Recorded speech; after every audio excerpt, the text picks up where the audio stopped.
Hello everyone and welcome back to another video of mine. This time I'm back with Heaven's Secret 3, Season 1, Episode 10. I don't even know what to feel about this update. I feel like every single fucking episode is like a smack across the face. And I'm so fucking scared. I truly hope that we get to see either Heaven's Secret or Heaven's Secret Requiem, because I really need some more intel about what they are planning to do with first off storming heaven as humans, and on the other side how they're preparing on going to war with Sifa Malum. But let's just see. With the tensions in the city so high, even the wires are snapping. Not just the wires. What are you? Heaven's Secret 3, Eternity's End, Episode 10, Artificial Miracle. Oh, hell to the fucking no. Christina. I feel like that's Heaven's Secret Requiem.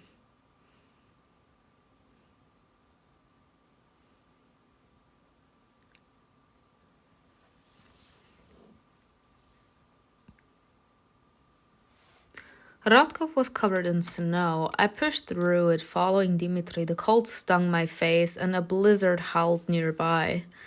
With our scarves pulled over our noses, we inhaled the frosty air. If there are abominations around, shouldn't we hide? Why go to Donovan? Don't talk in the cold, just follow me. Oh, Dimitri, are we really gonna start your hate path again? CAIN stayed close, keeping me from sinking into the drifts. It's just always so beautiful. I truly hope that they at least give the MC and the CAIN version the opportunity to actually talk it out, because I feel like that's the biggest problem between these two.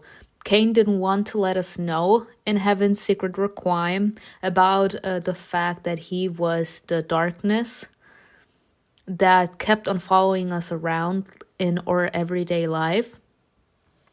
And that's why he kept his mouth shut, because he knew that we would behave like this the second we find out that he is the voice in our minds, making us feel that we are worthless, that we aren't good enough, and whatever it is. So he didn't want us to know. So he kept quiet, but now that we actually know about it, his worst nightmare has been confirmed, because we are keeping our distance from him. He still head over heels with us. He wants us back, and it's very difficult for him to actually stay away from our character because he loves her that much. But he's trying to channel every single strength he has in order to give her some space, in order to sort out her ideas. And I think that's noble of him. But I think in general, due to the fact that both of them fucked up in some specific aspect, considering the fact I played with his brother, y'all, that it should be just easier to just have this fucking talk. Because I feel like the thing that is worse in her eyes is to know that he actually knew that he was the darkness in her head, yet he chose to remain silent even though he knew what was going on. Abel appeared behind him every now and then. I hadn't noticed when he joined. Oh my god, kings! God damn it. Can I get this on a t-shirt? Oh my god, I can't. Soldiers started around, leading people away from the place we were heading to. Strange. The general led us down a familiar road. I used to walk along it to the cathedral where I had translated the book. Later it became the place I preached Donovan's truth. Ahead, the carved Gothic spires of the building stood out against the city's other structures. A shadow flew across the sky, slicing through the peaks of a tall firs. Roaring, the figure plunged downward. The general pulled me aside just in time, saving me from the blow. Why is it always us? Why are the abominations already in the city? All your traps at around Rotkov didn't work. Or is this the professor's brilliant plan? It's her fucking plan, like to actually plunge us into chaos. Like that's the most ridiculous plan I've ever heard. Yes, they were removed. I'm sick. Donovan is luring the abominations to one point. The cathedral is isolated, so we'll avoid heavier casualties in the city. What exactly has she planned? Oh, Donovan. Please, get her killed. I'm begging you all. This particular snow. I'm pretty sure the snow. The storm had subsided and the squad appeared ahead of us, led by Donovan. She raised the collar of her coat, but I knew for certain her unpleasant smirk was hiding behind it. And what does it involve? Yes, we still haven't been given a proper explanation. When you asked us to lure these creatures and hurt them, there was no mention of danger to the city. Since when were problems solved any other way? Right, Professor? Considering the fact he was actually a subject for her, yeah. Your own people got rid of you, but you woke up thanks to me, so don't stick your nose where it doesn't belong. Bitch, you digested him. What the... yeah. No time for chatter. Everyone's here now, so is Christina. You said there was a plan. I doubt Donovan has it all under control. The abominations grew weaker after Ball's death, but their flocks are still dangerous. She wanted a miracle. At this point, this is too much even for the professor. Like, she's actually asking for deaths now. Drawing in the flocks is cruel, but more importantly, it's foolish. Why lose people she worked so hard to draw in? The general stepped aside, speaking into the radio with the soldiers stationed in Rotkov. Some are already in the city, the rest are being drawn closer to the cathedral, so we need to... Oh, I forgot, y'all. Some are already in the city, the rest are being drawn closer to the cathedral, so we need to act fast.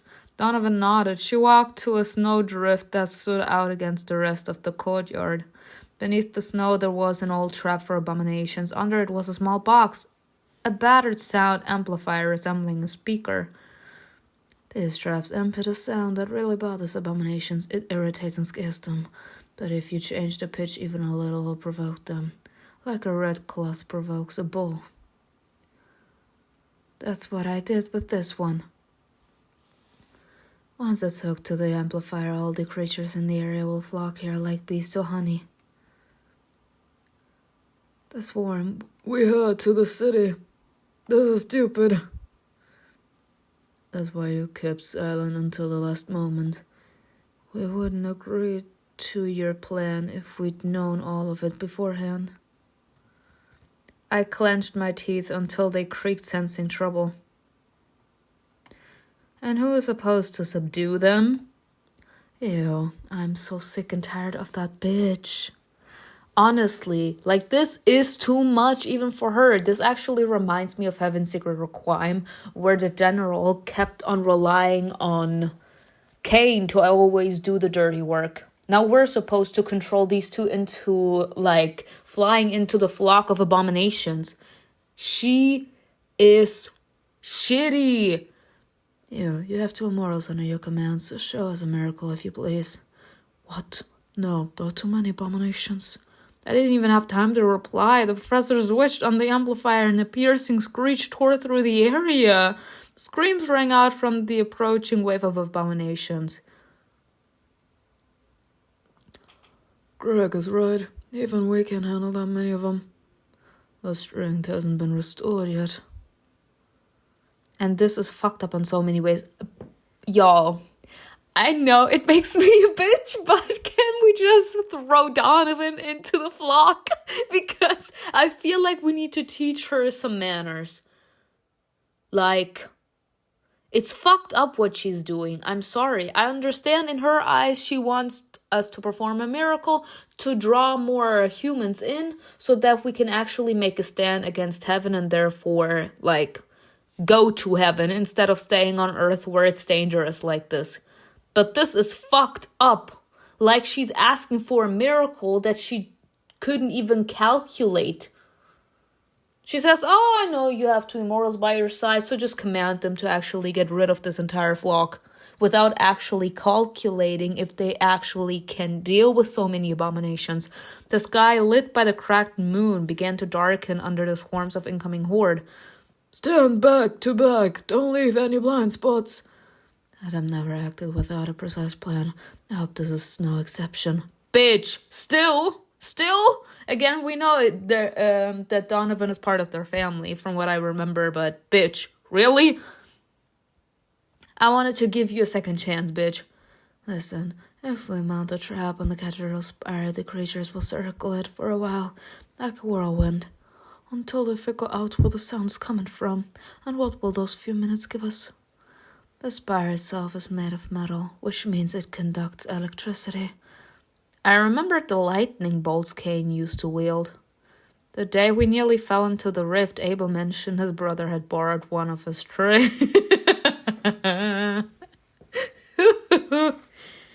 So both of them can control it.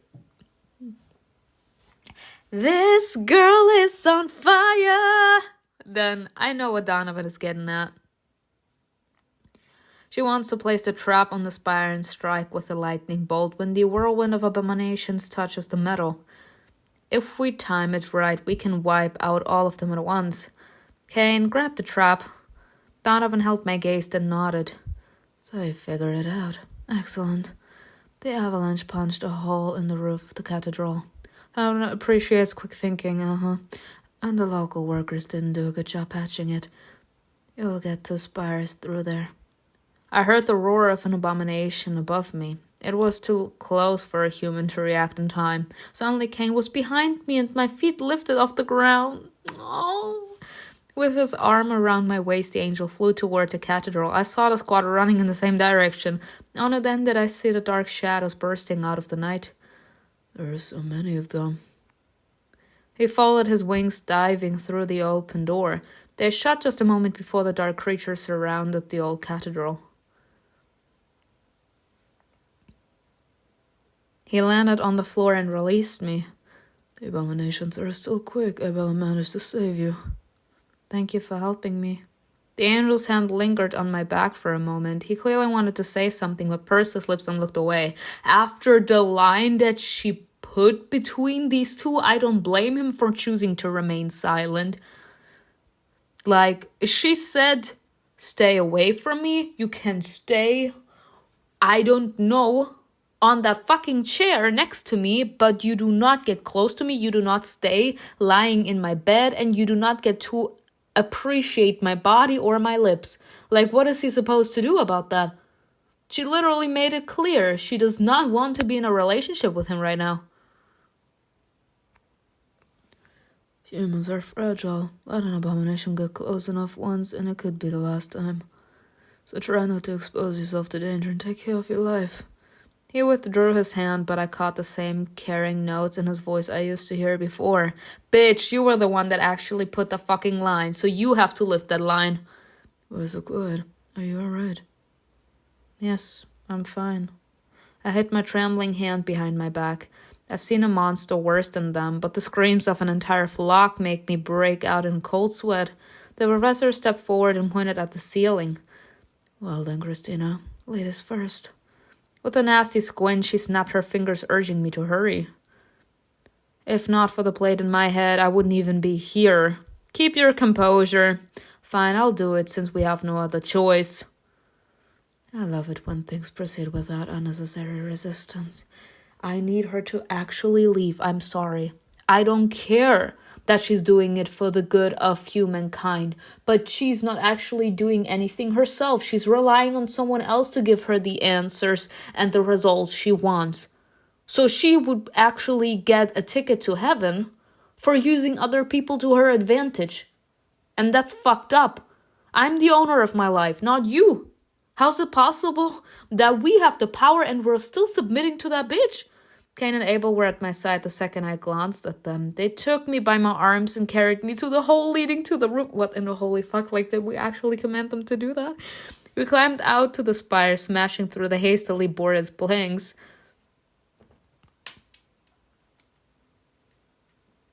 Oh my god, like they're still as ugly as ever. Abel shielded me with his wing. I'm sorry, I feel like I just started something I can't finish. Because especially if you're like in the CAIN version, I feel like Abel is automatically shoved down your throat. And I feel like it automatically causes some gel sauce. Abel shielded me with his wings, fending off the attacking abomination circling the cathedral. CAIN pushed forward, approaching the highest peak. A few creatures burst out of the stream, heading straight for the angel. No, my man! Careful! A flash of lightning shred off their wings. Cold bodies brought by night crashed onto the roof. At least she's showing that she still cares. Oh my goodness gracious, this is so interesting, like to see that he's wielding electricity. Thanks, but I'm not that helpless. Bitch, allow me to worry. CAIN fixed a trap on the peak of the spire and the vortex of abominations tightened around the source of the sound. If we let them get too close, they'll crush us. But if we rush it, your lightning won't work. The abominations have to be flying really close together. I tilted my head back and saw how high the living tornado of creatures climbed. This is so funny, y'all. I would run for the hills. Something of that size would be invisible even from afar, just as Donovan wanted. Christina's right. We wait. Otherwise, we'll never get out of here. And if we wait too long, we won't get out of here completely. We froze, pressing our backs to the metal spire behind us. The angel's hands rested against it, waiting the signal. Oh, we have to give them the fucking signal. Y'all, no. No, that's too much responsibility. Like, imagine you're not the only one dying, but you're taking 2 people down with you. Fuck no. I wasn't the one they should be relying on, but as a human, I felt death more nearly than they did, so I couldn't be wrong. Just a little more. Just a bit. The abominations swarmed over the trap, piling atop one another around us. Darkness spread, swallowing the moonlight. Now. A bright flash of lightning, white and red, lit the cathedral, swiftly racing up the living whirlwind. Passing from one abomination to another, the sparkling glow seemed to reach the very moon itself. The creatures around us wailed. Lightning struck the sky with such force it lit everything around for a long moment. The whirlwind of creatures began to thin. It collapsed like a house of cards. Donovan appeared in the hole. She climbed up and looked around. Look, you can see the flashes where the neighboring settlements are. Binoculars, telescopes. Doesn't matter. What matters is they were watching, just as I thought. They saw you, Christina, saving the city from swarms of abominations with blinding light. You did excellent. Ugh! No thanks to you, bitch! The professor spoke coldly. She didn't savor the victory, because having solved one problem, she was already preparing for the next. Of course, we seized the abominations on the neighboring settlements. They were ready to die in the swarm, unable to fight it off. And then, when darkness grew so thick around them that nothing could be seen, even the cold gave no answer. They had no hope left, and suddenly they beheld their savior. That will be enough to announce you. Let them believe that nothing threatens them under your protection. This is too much. This is too much to bury, I'm sorry. 2 days later, I don't want to come to those damn sermons anymore. Yet you allow her to actually force your hand, bitch. Throw the Book of the Apocalypse at the wall, period. Punch the pillow, kick the fucking chair. I don't give a damn. That means that CAIN can no longer sit on it. Out of anger and helplessness, I kicked the leg of a chair. I knew I was being ridiculous, but it made me feel a little better. Donovan turned out to be right. After the fateful miracle, the numbers of parishioners increased dramatically, as did my headache around them. It was as irritating as the fake smile I now had to wear almost every day. What a great job I did taking control of my life. This is ridiculous. Shut away like a hermit crying.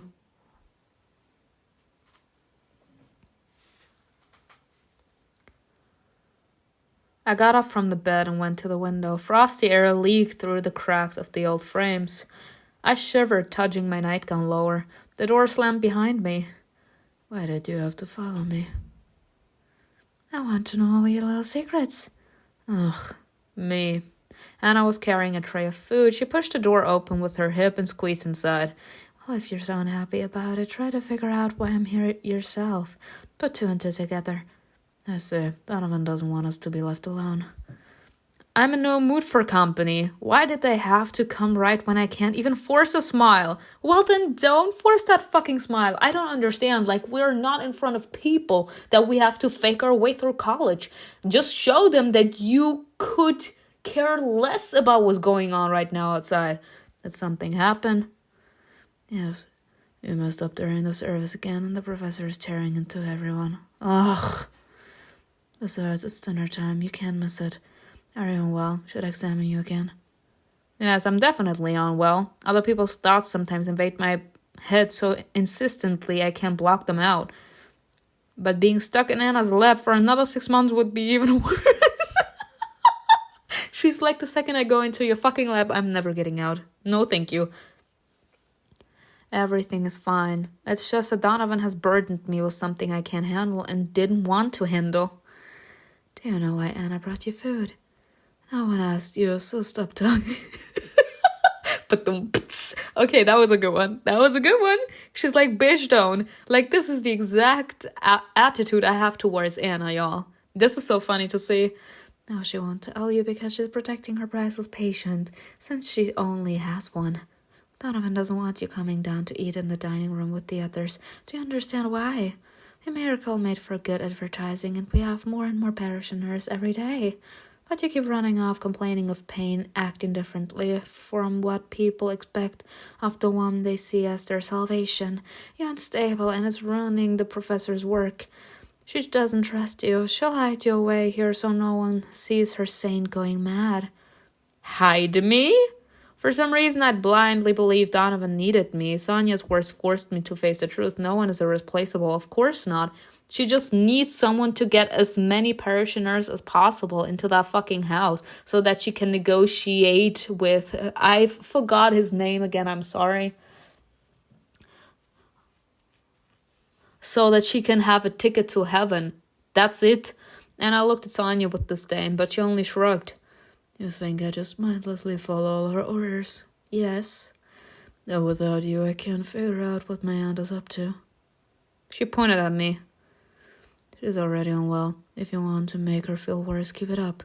Sonia turned away. She might have looked guilty, but I didn't know her well enough to judge. The atmosphere is tense. No one's visited me in ages. I don't want to let them go just like that. I'll try to say something at least. Why don't you eat with me? Can you stop arguing? Looks like you're both exhausted too. Both of you stop talking. At this point, why don't you eat with me? I'm tired of sitting here in silence. I want to hear something besides my own thoughts. Like, sit down with me. Get on my fucking nerves. Why not? Since CAIN is taking his time to leave her the time to think, that was my plan. Scoot over. Bye. Sonia started standing in the doorway, watching us with poorly hidden longing. That's enough for you, too. One doesn't turn down offers like that. Yeah? Mushroom rough and a cookie. Soup with crumbs and fresh bread. You know what? Go with the fresh bread. A blizzard ragged outside. Candle flames flickered whenever it struck the windows. Look at us, we're having a girls' night. Anna smiled crookily and looked out the window. Now, as I sat in this dimly lit, chilly room, I didn't feel lonely. You know, well, Christina, thanks to you, more and more people are coming to Rutgov. We even have a baker now. You know, some of those who came today were cultists. They fled from their own. That's new. Apparently, life there isn't all sunshine and roses. That explains why my head hurt worse than usual at the last service. The three of us finished the food faster than I have liked. I didn't want to be alone again, but also wanted to rest. I have to go. Donovan loaded me with work as if I have nothing better to do than run errands for her. Now she finally sees that her aunt isn't all sunshine and roses. You mean the windmills? The windmills? Donovan set a couple up in heaven. Did you see the giant black cables coming out of the portal? She needs electricity. The professor dreams of resuming weapons production against the immortals. But that would take so much. Machines, metal, poison. I don't know about poison, but the rest we can find in the base ruins. They've already dug half of it out. I see. Since we're going the same way, I'll come too. Anna nodded. They stepped out the door, but then one of them suddenly came back. Christina, don't just sit in here all the time. Clear your head. Walk around the city, stretch your legs. There is so much to do at the base. You can go to the library or to the gym. The door closed behind her, and the room felt quiet and uneasy again. Sitting on the bed, I covered my eyes with my hands and let out a heavy sigh. Anna's right. The worst thing I can do is stew in my own thoughts. The shutters creaked softly. 2 angels slipped into the room. Both of them! They're always close by. No, I think it's so fucking sweet. I'm sorry. Like, they are always close by, but it's not like she's summoning them, you know? I feel like... But on the other side, I don't think that it's actually them, like, wanting to be close by all the damn time. If we remember Heaven's Secret, Requiem, like the first book, CAIN was always far, far away. He was listening in on us to make sure that we're okay, which was the cutest thing ever, but he wasn't literally always glued to her ass, like, I don't know, always being out the window.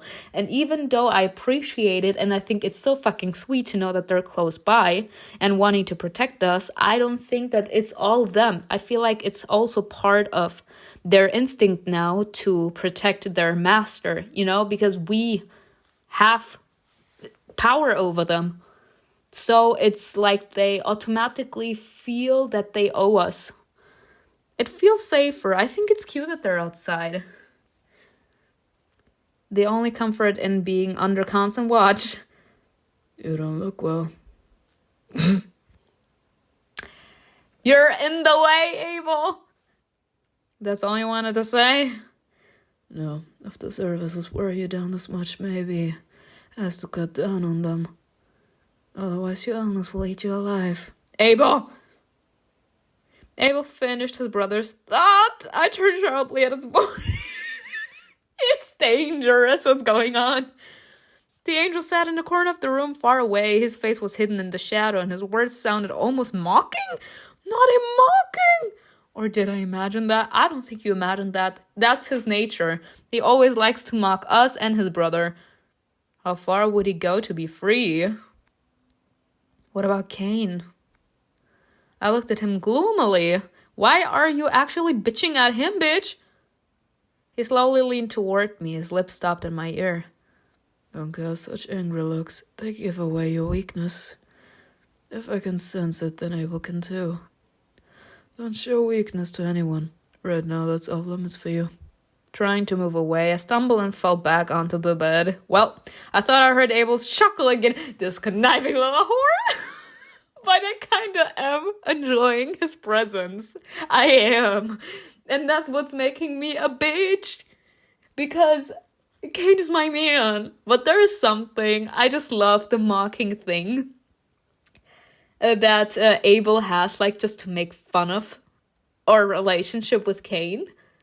Of course, I wouldn't want to date CAIN. I'm just enjoying his presence. Leave, both of you. And don't ever show up in my room whenever you please. Please do! I'm gonna ignore the entire sentence. I'll be nearby. Call me if you need anything. The angel's gaze was cold, but I sensed something more behind it. Care, perhaps? Bitch, are you actually questioning his love for you? Really? The immortals didn't argue and simply slipped away into the night. Why is she... Oh my goodness. She is such a little bitch. Didn't she just complain about the fact that she didn't want to be alone?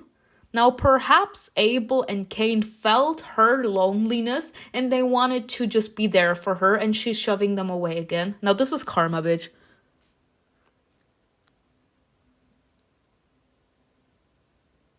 Stupid bitch. I approached the window. They'd left open and breathed in the crisp, frosty air. Aren't they frozen? I know they can control their body temperature, okay? But still, It's too early to sleep. I need to unwind. The frozen frames closed with difficulty. With cold fingers, I slid down the strap of my nightgown, trying to remember where I'd put the gym clothes Anna had given me. I pulled off my nightgown and picked up my training clothes, but then noticed some clothes lying in the open nightstand. I should take something with me in case I need to change after training. Okay. Ooh, it's something I would wear. Bye. Smoke. Are we serious? This is the best thing ever. I'm sorry, am I a bitch for actually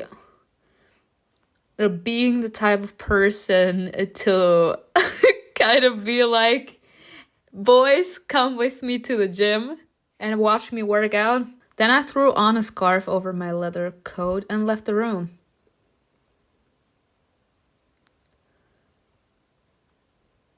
Interesting choice. The light from the dim, fluorescent lamps flickered. It was chilly inside. A few mats were left lying around, but otherwise the space was surprisingly tidy. I wonder if that's Donovan's or Dimitri's doing. I took off my outerwear, put it on the bench and began warming up, pacing the room. What outfit is that? The path to the base is lit. Workers are busy at the entrance. Every floor has its lights on. I don't think Rotkov has ever been this safe. I took the knife from my shoe, wrapped it into someone's forgotten scarf, and stepped to the center of the room, assuming a stance. Call your man! I stood in the center of the hall and began practicing lunges. It'd be nice if I never actually needed this. How did the trainer say it went again? A sharp step forward and a swing? Lost in practice, I didn't notice my thoughts quieting. The pleasant silence was a reward for the effort. My body was tired, my muscles were aching slightly. I'll definitely be in pain tomorrow. Suddenly the gym went dark. The lights went out. Maybe that's normal for the base. Or should I start worrying? I would worry. Maybe just a power outage. Still better find out. I gathered my belongings and left the gym. As soon as I set foot into the hallway, Donovan appeared at the other end. Clicking her short-heeled boots, she smoked a cigarette, fumbling with her coat as she walked. Did everything go out here too? Yes. That's bad. Noah came running from around the corner, dressed in winter clothes, panting from the rush. He stammered out. The kibbutz. They were cut? The professor got what he was saying right away and muttered grimly. The portal? Noah nodded. I have to take a look. Oh, the portal closed! That's even worse. Or is it unstable? Pushing through wet snow, we walked down a dim forest path to the old stones. When we saw the small clearing, I immediately noticed something was wrong. Two massive cables had been nearly severed, their innards splaying out in all directions like an electric bucket. Sparks rose now and then from a few wires, and the portal looked smaller than I remembered. What happened? Why is it shrunk back to its former size? I don't know. We didn't do anything. It just became small and snapped the wires. Snap the wires? The professor cursed and adjusted her clicking jaw. Donovan approached the device only she could manage and began checking its condition. Several minutes later, she returned to us. Utter disgust was frozen on her face. And the unbalanced particles are wearing out. Soon the portal might close forever. I'm sick and tired. I remember that she killed them in order to... Again, I would have loved to have them here. But again, she killed them in order to take something out of the hearts. That's the particle. I thought she actually used that in order to trade a place in heaven. I didn't know that she could use that in order to create a portal. We need to find no morals and fast. Huh? If that bitch dares to touch my man CAIN and Abel, yes, I have a soft spot for that bitch just because of the trauma. just because of the drama that they're creating, then I'm gonna be mad. I'm gonna be mad as fuck. I feel like, okay, that she's not gonna touch them in general due to the fact that we need these two in order to perform that fucking ritual that she wants to sell in order to attract people. But still, I'm just announcing it. You touch them, you die, bitch. But I am so excited to know what next episode is all about, especially after what we saw with Hailey, like, confronting herself with Sifa Malum. I hope you enjoyed this video with me. Tell me in the comments below what you think was best, and I will see you in another video. Bye.